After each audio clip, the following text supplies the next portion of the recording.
All right, guys, it's your boy Dom, and I'm back. I'm back. Finally here to talk about the inevitable City losing yet another game in the Premier League. 7 matches in a row without a win. Unprecedented stuff. Embarrassing stuff. The end of an era, you might call it. It's left to be seen. But this is the match week 13 review, where I'm going to go through all 10 results, but primarily the City-Liverpool game. That's the main focus, you know what I mean? Because that's the game that I actually took my time and watched. The other games was all like background music to me, you know what I mean? So let's start, man. Let's start. Before we do get into this video, guys, do me a favor, smash the thumbs up button if you're a Liverpool fan and you're watching this. You come here to hear what I have to say about the game and how I feel about my team, how I feel about your team, and the other 18 Premier League teams. Smash up the thumbs up button. This video should get less than 1,000. No less than 1,000 likes. It will get more than 1,000 views, but I mean, it should get more than 1,000 likes. Smash up the thumbs up button. Don't go any further without hitting the like button right now, guys. You know, so let's start, man. I have all the games written down, and I'm going to go through them one by one, give my thoughts, and move on. Some games, I'll elaborate more. Others, I'll just keep it moving. Brighton, Southampton, I predicted a 3-1 win for Brighton. It ended in a 1-1 draw. This is a great result for Southampton. And they would feel like they should have won the game, where they were the better team after they conceded. So Kyle Mitoma in the 29th minute, he continues to impress. And Flynn Downs in the 59th minute. Cameron Archer did get a goal disallowed. So for these games, guys, I'm not going to talk about every single detail, every single event or, you know, controversy that happened, or I can't remember everything, you know. I have to actually write down everything to talk about everything, and I don't really write down things anymore. You know, those days are long gone. I'm more reactionary these days, you know what I mean? If you want the facts, you could Google them. So 1-1, Brighton Southampton. I think it's a good result for both teams, but, you know, Southampton would feel like they should have walked away with all 3 points. They're still bottom of the table. They only have 5 points this season. As for Brighton, they are top 4, 23 points, above Manchester City. Yeah. And they're flying high, man. The Seagulls, you know, fly through any weather. So with that being said, we are going to keep it moving, man. We can't waste time because the match day 14 is actually coming back tomorrow. So I want to do this, you know, write down my predictions, and maybe tomorrow morning or later sometime, I hit you with the predictions for match week 14. But I want to continue to be consistent. So Wolves versus Bournemouth, I predicted a 2-2 draw, and this game ended in a big win for Bournemouth. So the last time around, Wolves picked up a big win. This time around, you know, they lost by conceding 4 goals. So 2-4 was the end score, with Bournemouth scoring 4, Wolves scoring 2. Jurgen Strand Larsen in actually, Justin Kluivert in the 3rd minute. He scored a penalty in this game. He scored a hat-trick in this game, pardon me. All 3 goals being penalties. You don't see that very often, but Wolves just kept giving away the penalties. You know, I think Jose Sa and the defense kept making a lot of mistakes here. So Justin Kluivert in the 3rd, Strand Larsen in the 5th. Kluivert in, Kirkes. Milos Kirkes. He's a good little defender there, man. A good, nice left back. He's been linked with a move to Liverpool, and I have a feeling that Liverpool are going to sign this guy. He is a quality player. I think he's from Hungary. He's a quality player, man. So he scored in the 8th minute. Kluivert in the 18th. Strand Larsen to make it 2-3 in the 69th, and another penalty to, you know, take the hopes away from Wolves in the 74th. So Good result for Andoni Iraola and Bournemouth. Not so much for Wolves, who were building up ahead of steam there. So in terms of the standings, Wolves 18th, 9 points, and Bournemouth 13th, 18 points. So Bournemouth are doing good. You know, once they continue to pick up these results, they ain't got to worry about relegation. They could just do their thing, you know. So yeah, great result. So Palace, Newcastle, I predicted a 2-1 win for Newcastle, pardon me. It ended in a 1-1 draw. And Palace would feel like they should have actually won this game, you know, because they were definitely the better team in my opinion. Both teams, you know, had their opportunities, but I think, you know, Palace created some really good chances, failed to put them away. So Mark Guehi own goal in the 53rd minute, and I think what's his name? Is his name David Munoz? But Munoz in the 94th after he missed a really good chance, and I think he had another one actually saved by the goalkeeper or off the line or something. But that was a thumping header there by the Colombian, man. That was really, really good to earn a point for Crystal Palace. And the way they celebrated, the way Oliver Glasner even went down to the corner flag to celebrate with his team. It just shows that the fight and passion that this team is showing right now. And it's very commendable. You know, Palace are struggling, but they're a type of team that could wiggle themselves out of these kind of situations. They have 9 points. They're 17th, just outside the relegation zone. For Newcastle, they have 19 points. They're 13th. They're 11th. I don't know what is going on with me right now. Am I rattled? Am I rattled, guys? I'm talking like I'm rattled. I am rattled. 7 games without a win, you must be rattled, man. You know what I'm saying? If I tell you I wasn't rattled, I'll be a liar. Trust me. So, good point for Palace, not so much for Newcastle. Forest, Ipswich. I did not watch that. That was the only game I got to watch the highlights for, and I didn't watch the highlights for that, guys. So, pardon me there. I predicted a 1-1 draw because, you know, Ipswich, they like to draw games. But that ended in a 1-0 win for Forest. And just pull up this game really quick. In this game, we had Chris Wood scoring from the penalty spot in the 49th minute. So, you know, Forest, they've been doing really, really well since promotion. Remember, they signed a lot of players, sifted out the good ones, you know, sold off some, and, you know what I mean, they're a very settled unit these days. They're 6th in the table with 22 points. That's only 1 point behind Manchester City, who they play next. Forest might just topple City too. Never know. You never ever know. As for Ipswich, they're 19th, 9 points, 1 win, 6 draws. Not bad, not bad, not bad. You know, not bad at all. They continue to improve day by day. You have Leicester and Everton just outside the relegation zone, Crystal Palace, that they could leapfrog if they continue to pick up points. So let's keep it moving, man. Brentford, Leicester. I predicted a 3-1 win for Brentford, and they did much better than that. I think it ended in a 4-1 win for Brentford. Yeah, I'm rattled, guys. I keep making mistakes. Definitely rattled. So in this game, Fakunde Buonanate in the 21st minute, very good goal, very good sequence and build up to that goal. And they didn't hold the lead for a very long time as Johan Wissa, man. Wissa is something out of this world, man. Very reliable attacker. He scored in the 25th minute, 1-1, and then it was the Kevin Schade show from then on, man. You know, he's been definitely absent since they signed him. He has not been productive at all, and I'm wondering why Thomas Frank keep persisting with this dude. He doesn't score a lot of goals.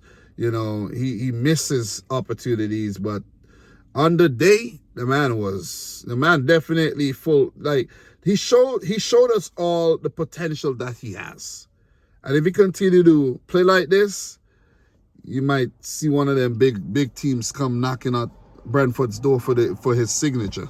So big win for Brentford. I did predict them to win. What you call it? Ruud van Nistelrooy was not yet on the touchline for Leicester. Let's see if he could actually change that when he officially, joins them on the touchline.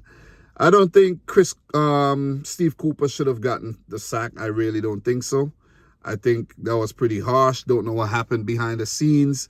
But Leicester were not doing as bad as, like, they weren't doing that bad that you should sack the manager. You see what I'm saying? But anyways, who knows? It might work out for the best.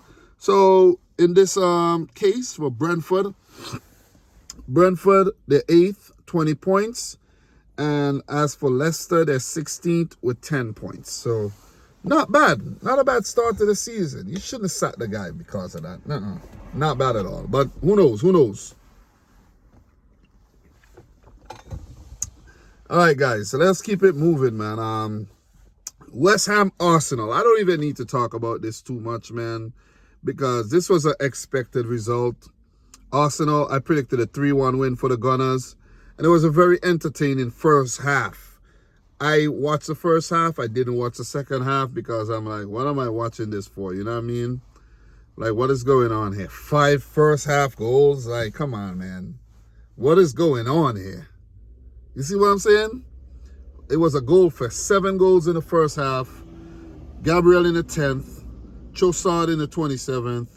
Odegaard in the 34th. Havertz in the 36th. Arsenal were 4-0 up before 2 unlikely goal scorers came to the rescue, came to the party, I should say. Wan-Bissaka scoring in back-to-back games. I spoke about that in the last review that I did. And I'm like, damn, why didn't I put $100 on this guy scoring? You know what I'm saying? And he pops up to score. If I do it for the next game, he might not score. If I put a bet on him scoring, he might not score.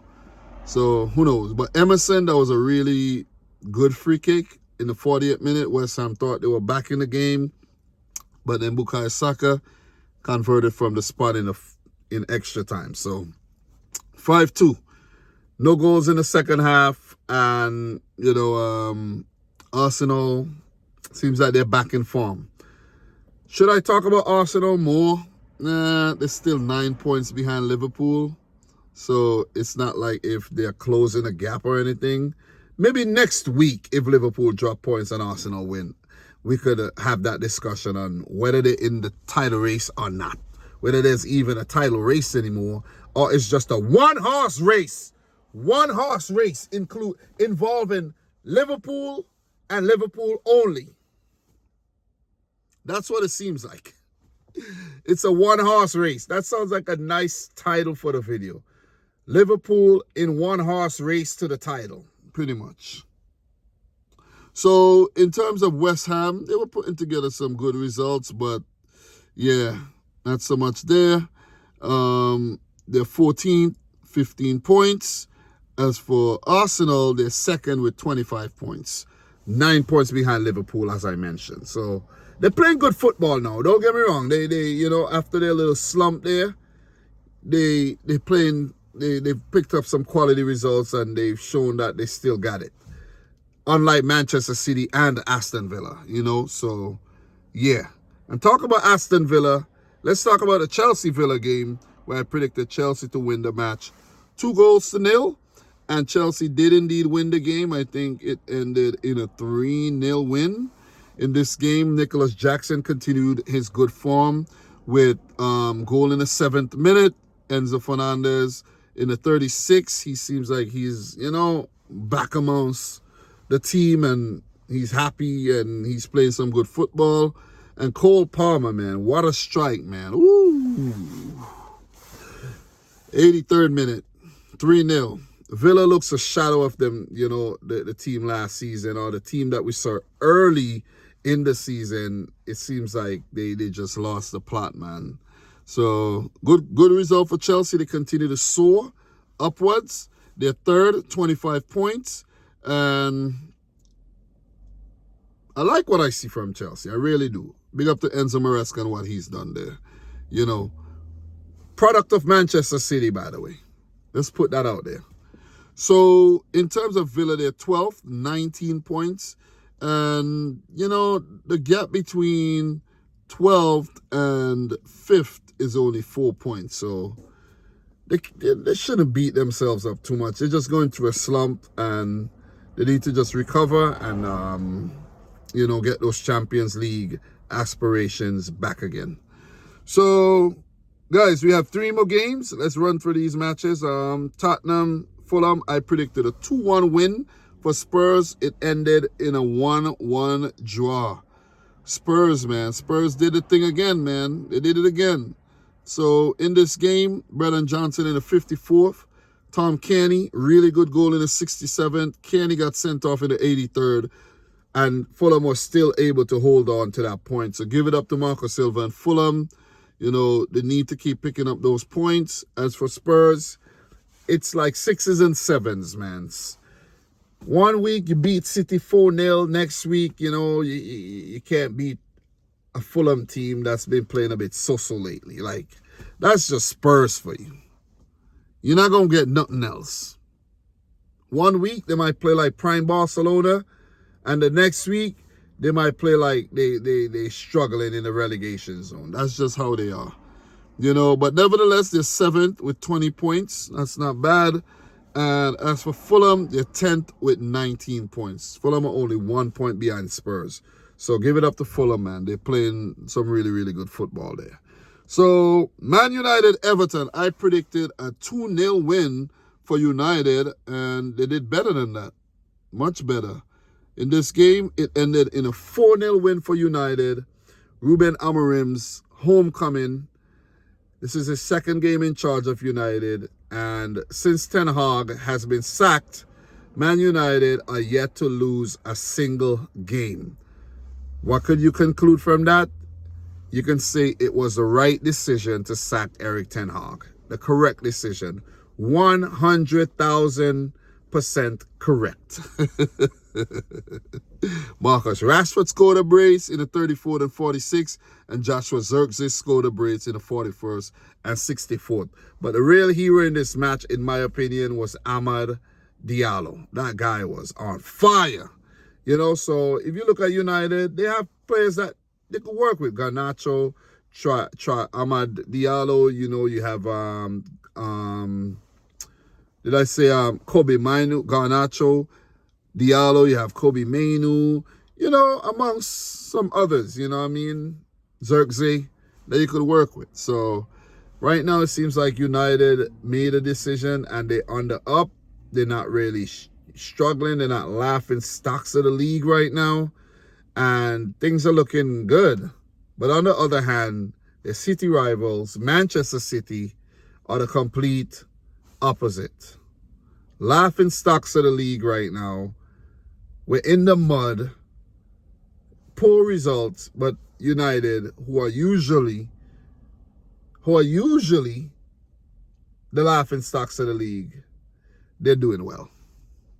That's just how life is, man. That's just how life is, you know. So for Everton, poor result. I knew they were going to lose this game, but Everton, they're just going to continue to fight and try to survive the drop because they've been playing very poorly for the last couple of seasons. They're 15th, 11 points. As for United, they are 9th with 19 points. So they have definitely pulled things back and are looking to recover their season under a brand new manager, very quality manager, and, you know, maybe fight for Champions League, a Champions League place. So now that we got through the fluff, you know, all right, let me burp. Let me drink some of my tea, re-energize myself.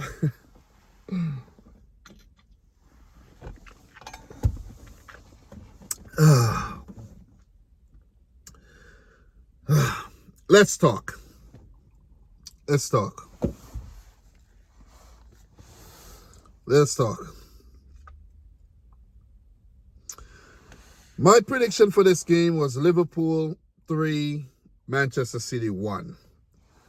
And I kid you not, all, all throughout the years of me doing this and me making videos, I probably have not predicted Liverpool to win against City more than twice, maybe one or two times, you know, when I just felt like Liverpool had the edge.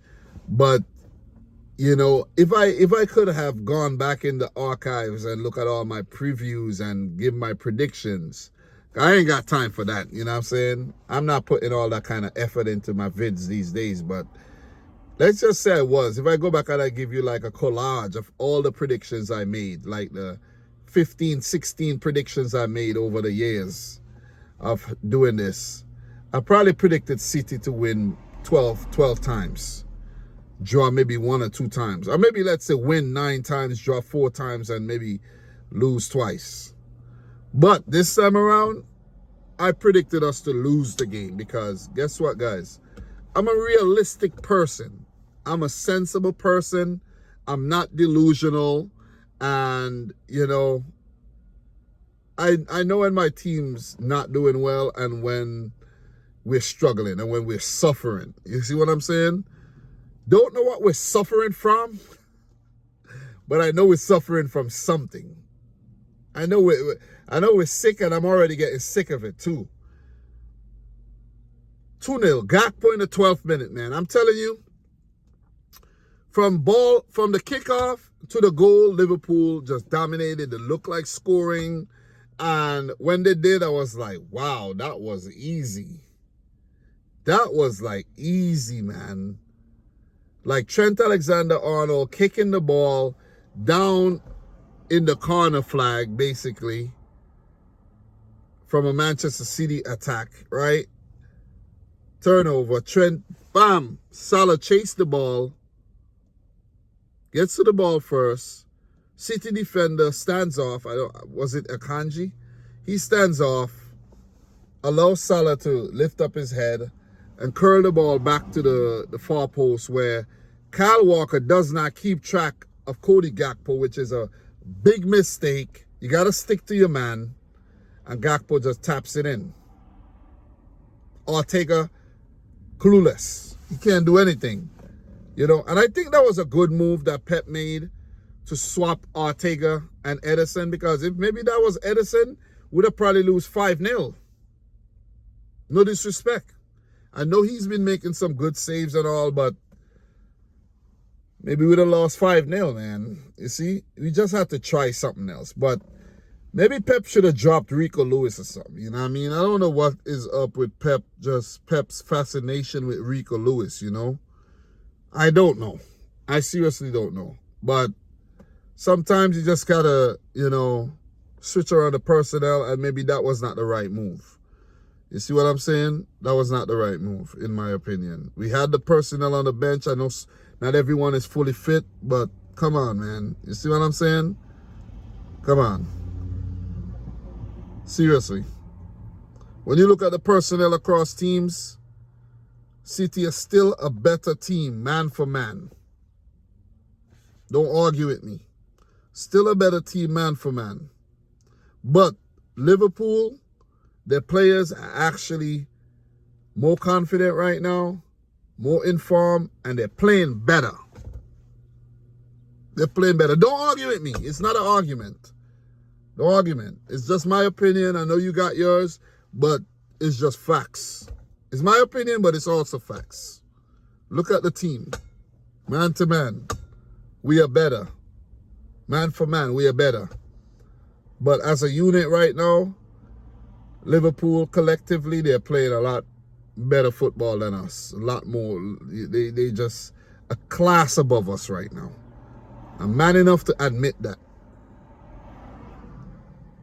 They have an agenda and they're sticking to it and they're executing it down to the T. Look at their record. Look at what they've been doing on the slot. You see? As for City, I really don't know what's going on, man. Really don't know what's going on. Salah penalty in the 78th minute. Luis Diaz taken out by Ortega. I think Luis Diaz dragged his foot onto the goalkeeper, but the goalkeeper miscalculated, took him out. But Yeah, Luis Diaz was going to jump over the goalkeeper. But I think last minute he was like, oh, what am I doing? Stuck down a leg and tripped up himself. But it is what it is. You know, I know you guys are going to be like, yeah, Dom, that's not what happened. You know, it is what happened. Go back and look at it, you know. But we are a shadow of the team that you guys are used to seeing. That team that won 6 of the last 7 Premier League titles, 4 of the last 4. You see what I'm saying? A team that won a Champions League, got to 2 Champions League finals. You see? We are a shadow of that team. And it's really sad to see the team decline and fade away so fast, man. I still see glimpses of what the team is capable of doing. But in this game, we were poor. 8 shots at goal, 2 on target. Kevin De Bruyne pounced on a Virgil van Dijk lapse, took away the ball, and still couldn't beat Kelleher. Kelleher, that was supposed to be chipped over Kelleher. Couldn't do it. Couldn't do it. You see what I'm saying? Couldn't do it. We were very inept in the final third of the field. And Liverpool were all over us. 18 shots, 7 on target. Ortega being peppered. A defense looking really suspect. We did get a lot of the ball, 57%. We passed the ball well and everything, but we were just freaking impotent, man, going forward. Impotent. It's like the guys are clueless, incapable of breaking down this Liverpool team. It's just sad. It's just really sad, man. To see us freaking lose to Bournemouth, Brighton. You see what I'm saying? Spurs, Liverpool, Sporting, Feyenoord, dropping points from being 3-0 up, losing to Spurs in the League Cup when we didn't really put in a lot of effort. But the thing is, that is why it's important to not basically go in halfway. Don't half-ass things. If you're in a competition, like now I could look back and be like, yeah, maybe we should have played a stronger team, because that's where the whole thing started from. Right there. That's where the first domino was pushed down. Right there. That was the start of it. You see what I'm saying? If we had won that game, who knows what would have happened from then on. You see what I'm saying? But we just kept losing, man. Losing. Lucky that we didn't lose to Feyenoord. And I don't know if Pep's devoid of ideas. I don't know if the players are tired. They lack ideas themselves. That we have been figured out as a team. Maybe that's what it is. Maybe we lack the hunger after winning 4 straight Premier League titles. Maybe we lack the desire.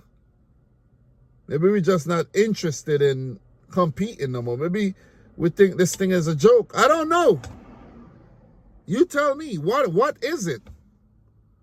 What is it, man? I can't figure it out. You know, is it the absence of Rodri that's causing all this? Because I could recall Rodri getting injured, but we were still picking up some very, very good results. You see what I mean? It didn't matter. It really didn't matter. When did Rodri get injured?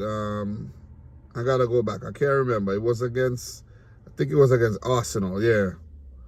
That was against Arsenal, right? That happened September 22nd in that 2-2 draw.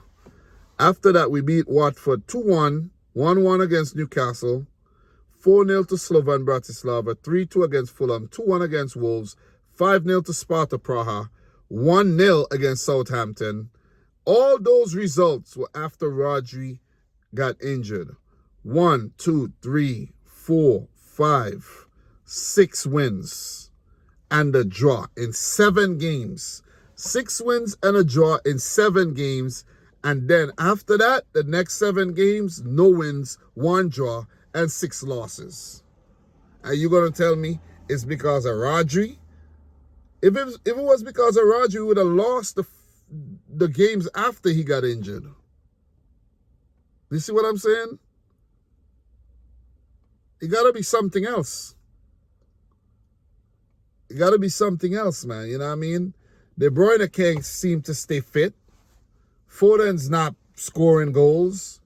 He's getting the opportunities. He's blasting them wide. Don't know what's going on with his confidence. Gundogan is not the same player he returned from. He was before he left for Barcelona. Kovacic, he was chipping in. He's been injured. Vardiol, he's making mistakes left, right, and center in defense. You see what I'm saying? Kyle Walker is not the same player. He's slowed down tremendously. These guys are humans. They have problems that they're dealing with. Psychologically and maybe physically, you know. Stones sometimes he's fit, other times he's not available. Grealish, the same, you know. So everybody dealing with things. The whole squad seems like it's broken right now, man. You know, that's what it seems like right about now. But I'm not making excuses, though. Liverpool played better. They deserved the win. The result was going to be no other than a Liverpool win, in my opinion. And at this point, being 11 points ahead of Manchester City, Liverpool should definitely go on to win the title. I know I've said this a lot of times in the past where Liverpool were dominating from the start and then they still ended up not winning the title. I don't think it's going to be like that this year. I think Liverpool are going to go on to win the title. They can't let Arsenal in. They can't let Chelsea in. They can't let Manchester City back in. They can't let Brighton in. Liverpool have to go on to win this title. It's your year to win another title, Liverpool. It's your year. Because under Klopp, Liverpool should have won more titles. And since the inception of the Premier League era, winning one title is not enough. That is unacceptable. Liverpool fans, I know you'll agree with me, that is unacceptable. You should have more Premier League. I'm talking about Premier League, not First Division. Premier League titles in your trophy cabinet. Yeah, I know you got a lot of Champions League. I know. You guys always saying that. But you need more Premier League titles, and this could be the year that you win another one because all the players are playing well. You know, Szoboszlai, he had a great game. Trent Alexander-Arnold, you know, he's used to be very, you know, prone to mistakes, and they used to target him. Doesn't seem like that's the case these days. You know, Van Dijk is still solid at the back. Kelleher deserves a lot of credit because it's like Alisson is not even injured because you're not feeling the difference, you know. So, yeah. I'm getting a call. Let me see. Yeah, hello? Guess what? Yeah, what happened? Yeah, give me a second. I'll call you back. Give me 1 second. Yeah, you know, so it's like the whole team's playing well, man. Gravenberch in the midfield. He's definitely looks solid. Alexis McAllister, we know of his quality.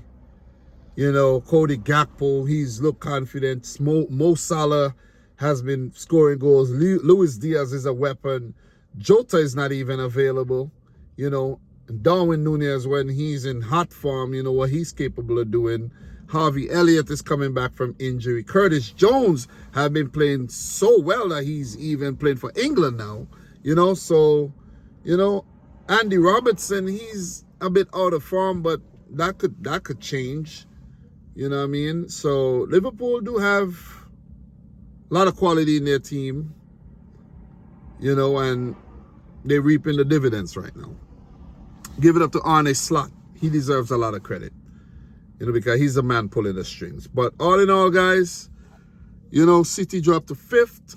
Liverpool on top of the table. and fully deserved win, fully deserved to be where they're at. And you know, I don't want to drag this on any longer, but it is what it is, man. I'll take the L.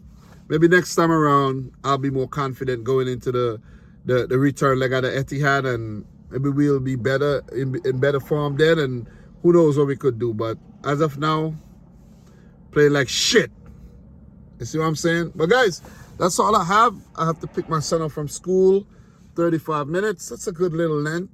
Nice little, you know, review of all the games, and especially the Manchester City Liverpool. I'm just being honest, and I'm just letting you know my thoughts. Maybe Man City need to go into the transfer window in January to bolster their team, bring in some fresh energy, you know, just freshen things up, because right now it ain't looking good at all. It's not looking good. So guys, I'm your boy Dom. Subscribe if you're new. Like the video if you haven't yet done so. And until next time, let me know your thoughts down below as well, guys. Let me know your thoughts. Let me know if there's anything I missed that I should have mentioned, but talk to me down below. I know the Liverpool fans are saying Pep should get sacked in the morning and all of that, and Pep put up the 6 sign. Yeah, 6. Don't remember that. 6 Premier League titles. Don't forget that, guys. Don't forget that. Do not forget that. 6 Premier League titles. Put some respect on Pep's name. Put some respect on Man City name. You could say whatever you want. 115 charges, this, bam, bam, bam. Look at the Premier League. Look at how corrupt the league is. You see what I'm saying? So you could criticize the league before you criticize City. Guys, thanks a lot. Until next time, peace out. Rich. Squad. Peace. We talk soon.